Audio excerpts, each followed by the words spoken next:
extraordinary.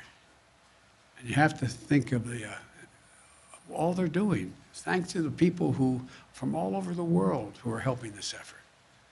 So I want to thank you, and I'll keep you informed every day as we move forward. May God protect our troops and our diplomats and who are serving in harm's way.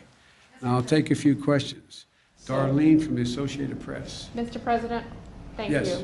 you. We're 9 days away from the August 31st deadline. Will you extend that deadline, or what is your thought process on extending the evacuation operation? There's discussions going on among us in the military about extending. Our hope is we will not have to extend, but there are going to be discussions, I suspect, on how far along we are in the process. Mr. President. Mario Parker, Bloomberg. Thank you, Mr. President. Just to piggyback off the August 31st deadline, you told the G7 in Cornwall you promised them support back in June. If they ask for a larger or a longer American presence past the August 31st deadline, what will you tell them on Tuesday, sir? I will tell them that we'll see what we can do. Look, we are working closely with the G7. I've spoken with most of the leaders of G7. I'll be doing a conference with them, I think Tuesday, I'm not certain. And we'll have that discussion. But we already have helped get out diplomats from other countries. We've already helped get out citizens from other countries, and we'll continue to do that. And Mr. President, it sounded like you've extended operations into Kabul outside of the airport. Is that correct? What I'm not going to do is talk about the tactical changes we're making to make sure we maintain as much security as we can. We have constantly, how can I say it, increased rational access to the airport where more folk can get there more safely. It's still a dangerous operation, but I don't want to go into the detail of how we're doing that. Mr. President. Andrew from the Wall Street Journal. Thanks, Mr. President. Our reporting on the ground shows that Afghans with the proper paperwork are still having trouble getting to the airport. Some said it if you look at identify the U.S. U.S. Embassy staff still haven't. Some U.S. Embassy staff that are Afghan haven't been able to make it into the airport as well. Why isn't the U.S. doing more to allow Afghans into the airport, to ensure access to the airport? And are you still opposed to setting up an extended perimeter around the airport to help ease that access? Number one, I think you're going to see they're going to get out. Number two, we have made a number of changes, including extending access around the airport and the safe zone. And we've done a number of things, again, I don't want to get into detail about, but the fact is that more and more of the groups we urgently want to get out of Afghanistan, starting with American citizens and the folks who worked in the embassies and personnel with our allies, as well as the Afghans who helped them and worked in those embassies, as well as those who helped them on the battlefield as well. We are working diligently to make sure we've increased the ability to get them out. We've changed the gate operations and a whole range of things, and that's why we've been able to significantly increase the number of people we're getting out. And will the Taliban agree to an extension past August 31st? Have you discussed that with them? We've discussed a lot with the Taliban. They've been cooperative in extending some of the perimeter. That remains to be seen whether we ask that question. Ed, fire away. Yes, Mr. President. Actually, following up on Andrew's question, because the United States is now negotiating with the Taliban over airport access and such, do you now trust them?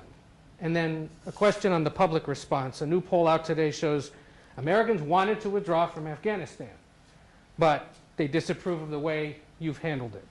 Poll also found that based in part on what's transpired in the last week, a majority of Americans, and forgive me, I'm just the messenger, no longer consider you to be competent, focused, or effective in the job. I haven't seen that poll.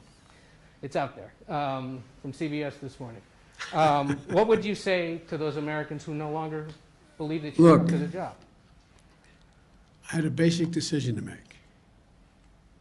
I either withdraw America from a 20-year war that, depending on whose analysis you accept, cost us $150 million a day for 20 years or $300 million a day for 20 years, who, and you know I carry this card with me every day, and who, in fact, where we lost 2,448 Americans dead and 20,722 wounded.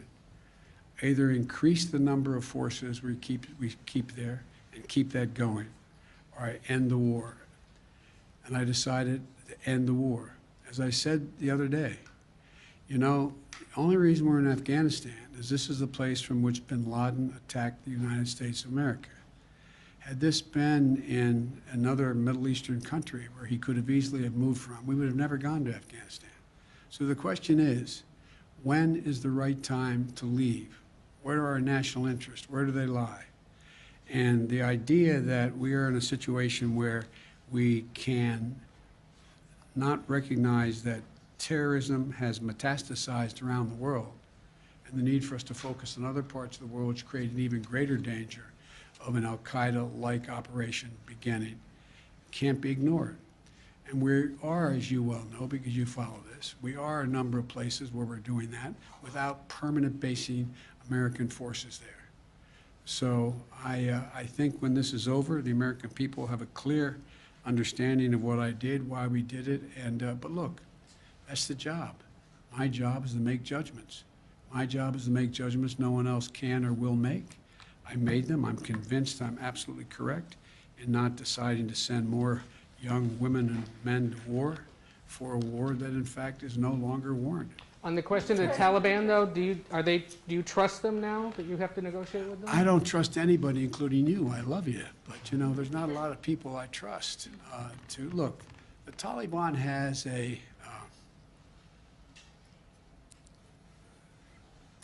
to make a fundamental decision. Is the Taliban going to attempt to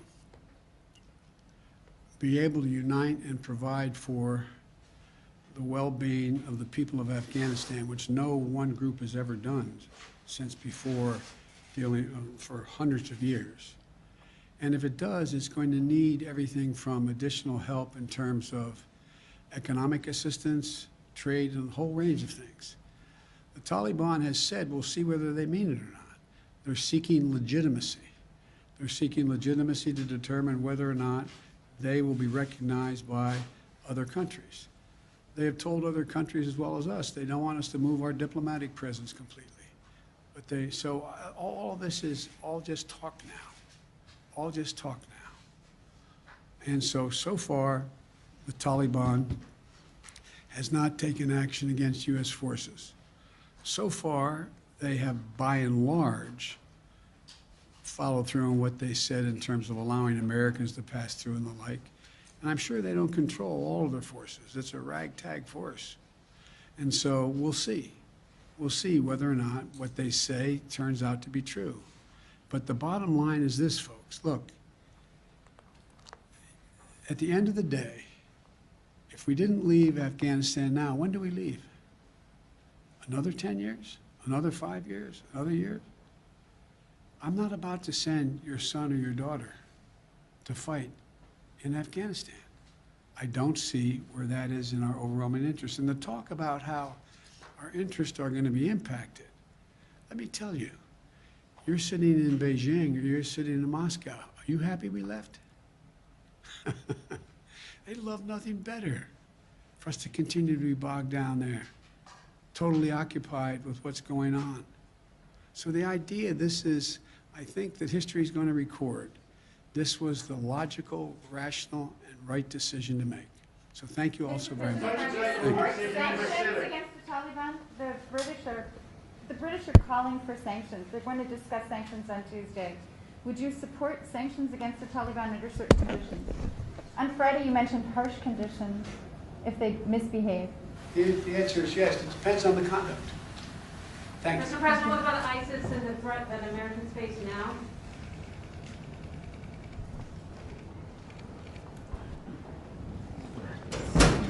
It's okay.